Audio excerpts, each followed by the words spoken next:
प्रिय भावकों, जय श्री कृष्णा। अब देखिए, इसमें भाग्य रेखा एक तो यहाँ मुड़ गई और एक यहाँ गुरु पर्वत तक गई है। ठीक है ना, भाग्य रेखा।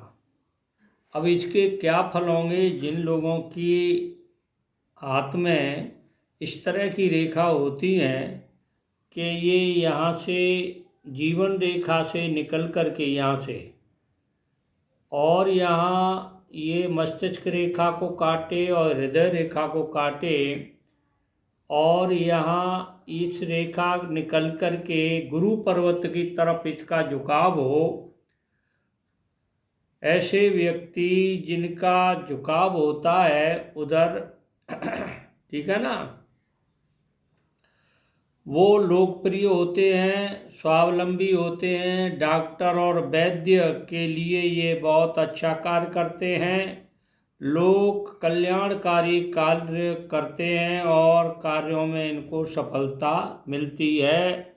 ये इस तरह से रेखा निकलती है तो ठीक है, यानी गुरु पर्वत की तरफ झुकाव हो और रेखा निकली हो भाग्य रेखा से, तो ये इस तरह के कार्य करते हैं। अब देखिए, भाग्य रेखा यहीं से जीवन रेखा से निकल करके और गुरु पर्वत तक जाती है, तो ये लोग जो है नौकरी नहीं करते हैं। ये लोक कल्याणकारी कार्य में सफलता प्राप्त करते हैं, यानी लोगों के काम करने में इनको सफलता मिलती है। ये नौकरी नहीं करते हैं। इस तरह से दूसरा हाथ एक और लेते हैं। देखिए, इसमें भाग्य रेखा ये यहाँ से जीवन रेखा से भाग्य रेखा निकल कर के यहाँ जाती है, यहाँ तक जाती है। मान लो ये रेखा निकल कर शाखा के रूप में 1 2 3 4 जितनी भी शाखाएं निकले, यानी मस्तिष्क रेखा से या हृदय रेखा से शाखा निकल करके भाग्य रेखा को काटती हों, तो जिस भाग्य रेखा के जिस स्थान पर ये रेखाएं काटती हैं, जितनी रेखाएं काटती हैं, उस आयु में धन की हानि होती है, जीवन में उलटफेर होता है, अनेक विघ्न आते हैं, या किसी निकट संबंधी की इस उम्र में मृत्यु होती है।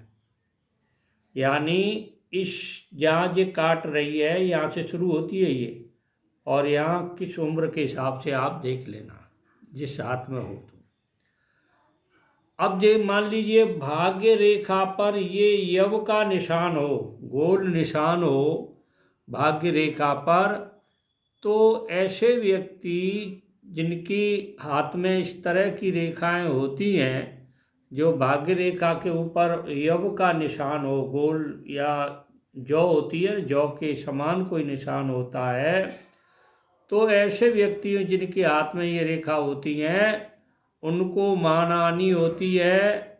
नौकरी या धंधे में कष्ट उस उम्र में होता है जहाँ ये यव बना हुआ होता है। यानी यहाँ बीच में होगा तो बीच में हो जाएगा, यहाँ होगा तो शुरुआत में हो जाएगा, यहाँ आके होगा तो लास्ट में जाके आपकी मानहानि और जीवन में कष्ट, धंधे में नुकसान उस उम्र में आपको होगा। अब देखिए, जिस व्यक्ति के हाथ में अलग अलग तरह की, सबके हाथ में रेखा होती हैं, एक अंगूठे में सबकी एक जैसी रेखा नहीं होती, और ये पुतलियाँ भी अलग अलग होती हैं। तो इस तरह से हर व्यक्ति के हाथ में रेखाएं अलग अलग होती हैं और उनका फलादेश भी अलग अलग होता है। अब मैंने आपको ये जानकारी दी है। जो मेरे इस चैनल से नए जुड़े हैं वो मेरे चैनल को सब्सक्राइब करें, लाइक करें, शेयर करें, और जो देख रहे हैं वो देखें, लाइक करें और शेयर करें। जय श्री कृष्ण।